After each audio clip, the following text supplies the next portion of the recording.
ಎಲ್ಲರಿಗೂ ನಮಸ್ಕಾರ ವೀಕ್ಷಕರೇ. ಡಿಸೆಂಬರ್ 1ರಿಂದ ವಾಹನ ಚಲಾಯಿಸುವವರಿಗೆ ಶಾಕಿಂಗ್ ಸುದ್ದಿಯೊಂದು ಇದೆ.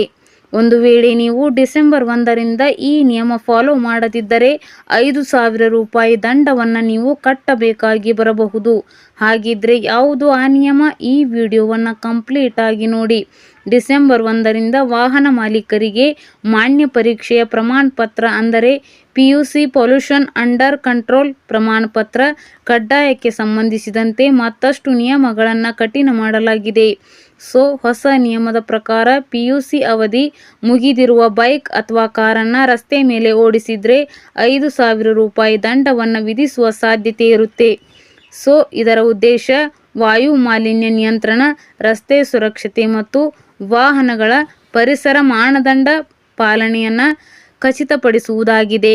ವಿಶೇಷವಾಗಿ ನಗರ ಪ್ರದೇಶಗಳಲ್ಲಿ ಟ್ರಾಫಿಕ್ ಪರಿಶೀಲನೆ ಹೆಚ್ಚಾಗಿದ್ದು, ಪ್ರತಿ ತಪಾಸಣಾ ಸಮಯದಲ್ಲಿ ಮಾನ್ಯ PUC ರಸೀದಿಯನ್ನು ನೀವು ತೋರಿಸಬೇಕಾಗುತ್ತದೆ.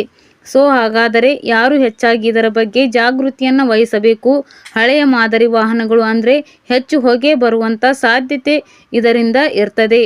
ಹಾಗಾಗಿ PUC ಅವಧಿ ಮುಗಿದಿದ್ರೂ ಕೂಡ ಇನ್ನೂ ಕೂಡ ರಿನ್ಯೂವಲ್ ಮಾಡಿರಲಿಲ್ಲ ಅಂಥವರು ಈ ಕೆಲಸವನ್ನು ಮೊದಲೇ ಮಾಡಬೇಕಾಗುತ್ತದೆ. ಅದೇ ರೀತಿ ಮಾಡಿಫೈಡ್ ಇಂಜಿನ್ ಸೈಲೆನ್ಸರ್ಸ್ ಇರುವಂತಹ ವಾಹನಗಳು ಕೂಡ ಈ ಬಗ್ಗೆ ಎಚ್ಚರಿಕೆಯನ್ನು ವಹಿಸಬೇಕು. ಹಾಗಿದ್ರೆ PUC ಅಪ್ಡೇಟ್ ಮಾಡುವಂಥ ಸರಳ ವಿಧಾನ ಯಾವುದು?